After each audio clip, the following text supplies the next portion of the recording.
Let's try a thought experiment. When Steve Jobs was leading Apple, he managed to convince investors and consumers that they were not spending their money on some computer products. They were buying a vision of the future. It wasn't about what Apple was making, but why. And it allowed the company to dodge a lot of criticism towards their anti-competitive practices, terrible trade relations, and dystopian working conditions. Soon, the shtick of a visionary CEO spilled over to other big tech companies and became a signature of all new Silicon Valley startups. Facebook is an idealistic and optimistic company. Elon Musk entered the scene from this big tech environment. There is no doubt that his approach in leading Tesla is transforming the automotive industry. But it doesn't just come with the good. It also comes with all the problems the big tech is drowning the whole world in.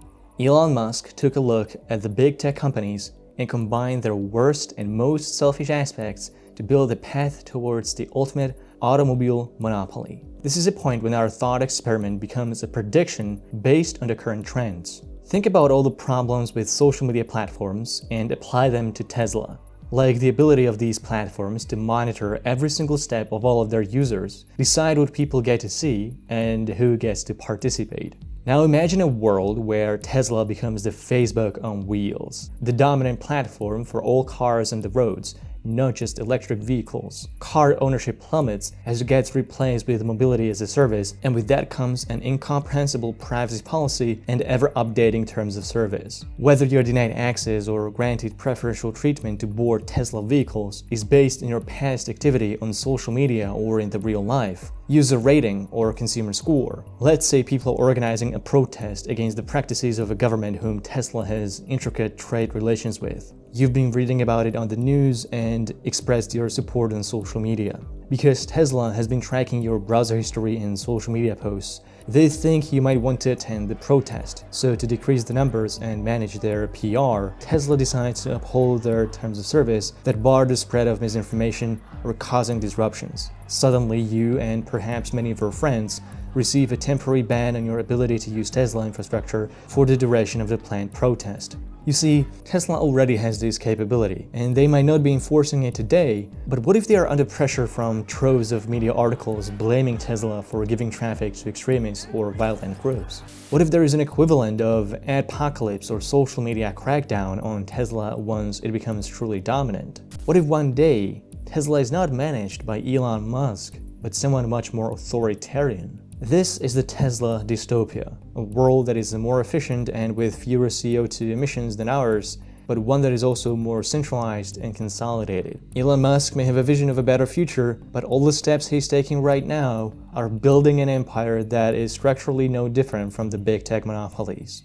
Today, self-driving tech is still being choked out of the roads by regulation. But that regulation will eventually give way to innovation. And the Facebook on wheels analogy is only a logical extension of what Tesla's ultimate position will be once it fulfills its fundamental plan. You see, ultimately, Tesla is not trying to sell you a self-driving car. No. Once all the technology and relevant regulation is ready, Tesla's main revenue will come from renting self-driving taxis. Tesla is already preparing their vehicles for semi-autonomous type of mobility as a service with their Model 3. The plan is to let people lease the car but not buy it at the end of the lease. You see, per mile, owning a car is still cheaper than renting, but that's only because of the requirement for human labor behind the steering wheel. With fully autonomous mobility as a service, the cost drops threefold. Once Tesla's vision is fully realized, owning a car will be reserved to a small minority class of people, and there is no other company closer to reaching that vision than Tesla. Plenty of mainstream car companies have entered the autonomous and electric vehicle sphere, but none of them has the Tesla advantage.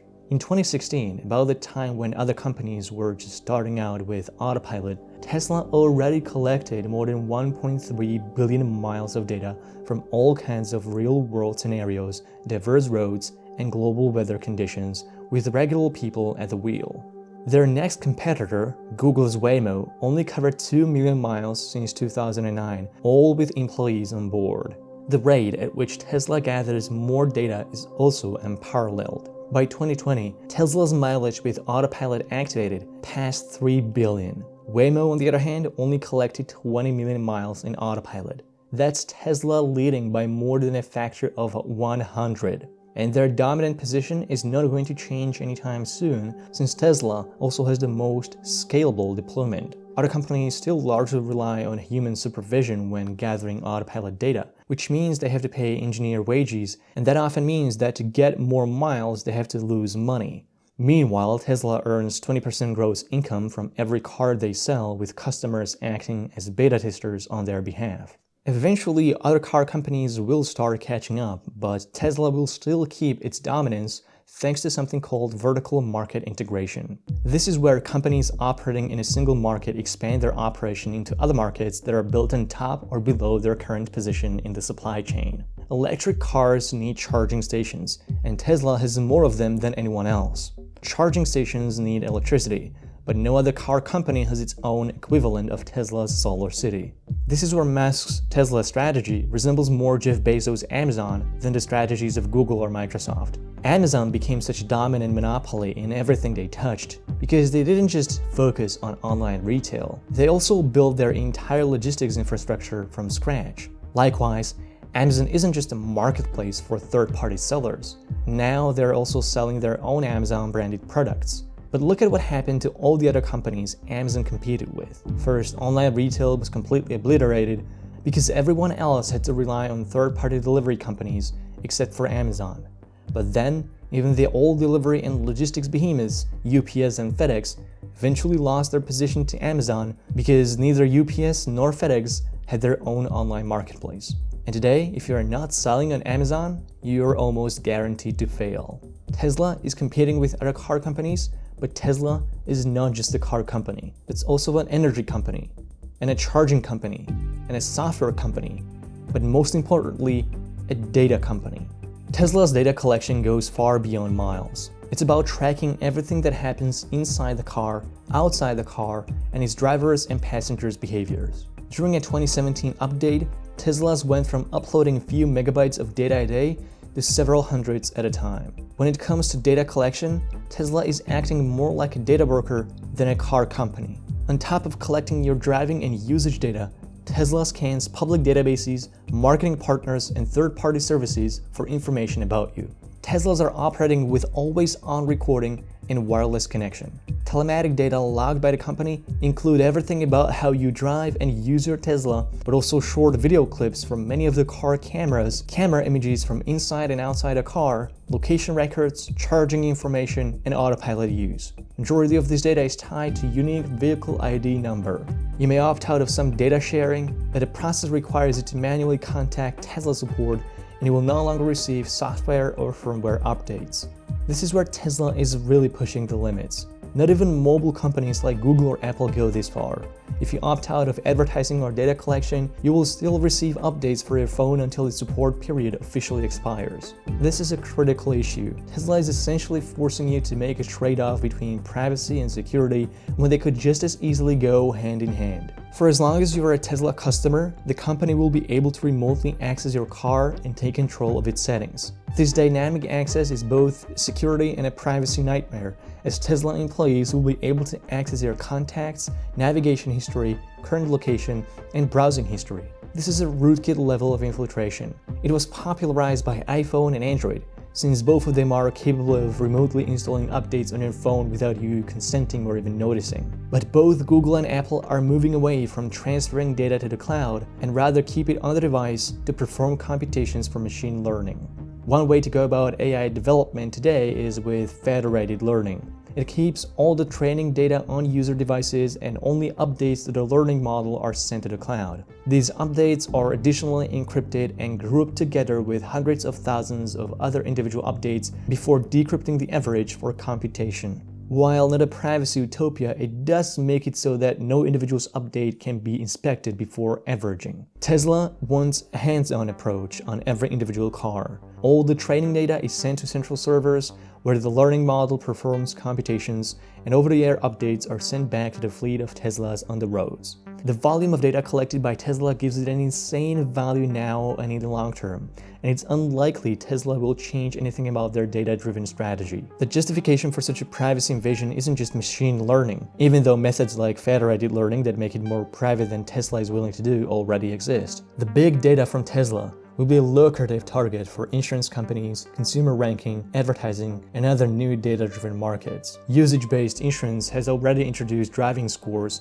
that rank drivers' behavior based on several factors, some of which have nothing to do with you being a good or a bad driver. Such a massive trove of precise consumer data will necessarily lead to enriching car experience with advertisements. If the Facebook on wheels analogy follows, with so much more data and time spent in the cars, introduction of ads is an inevitable evolution. None of these issues would worry me as much as they do if it weren't for Tesla's approach to hackers. Not the ones that want to breach Tesla's security, but those that believe they should be free to do whatever they want with their own car for as long as they're following the traffic rules and aren't hurting anybody. But that's in direct conflict with Tesla's revenue model. It's not enough that you pay premiums for a branded car capable of a lot of cool features. If you want to access those features, you better pay up. Being specific, Tesla offers an over-the-air update to unlock acceleration boost feature for $2,000. It'll shorten your 0 to 60 acceleration to 3.9 seconds and give you a slightly higher top speed. But if it can be unlocked with a software update, that means the car is already capable of that, so why pay so much for something that costs almost nothing?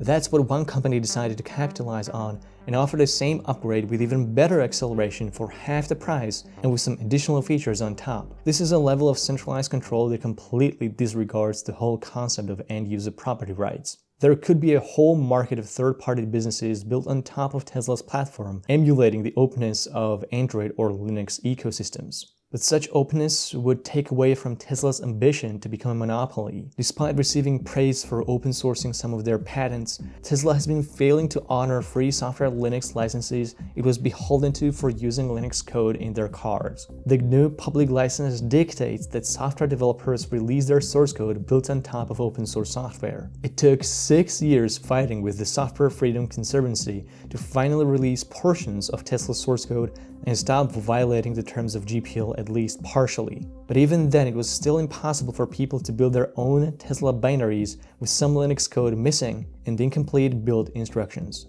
Tesla is making a choice here. It could go the Android route, allowing for an open and decentralized ecosystem of operating systems and software to exist on the automobile platform. Or it could go the iPhone route, with prohibitive rules for both developers and users on what is and isn't allowed to happen on their platform. What we need is to be allowed to hack our own cars. We should be allowed to have multiple versions of the operating system with the different capabilities and security and privacy features while still being able to fetch software and firmware updates. If that was the case, we could have something like Graphene OS for cars, which would be the most private and secure operating system with no ads, trackers, or remote access that users cannot disable. There is a reason Edward Snowden recommends an operating system built on top of Android and not an iPhone. And it's for that reason I'm worried Tesla will much rather follow the iPhone monopoly model where no custom ROMs exist and only Apple-approved software is allowed.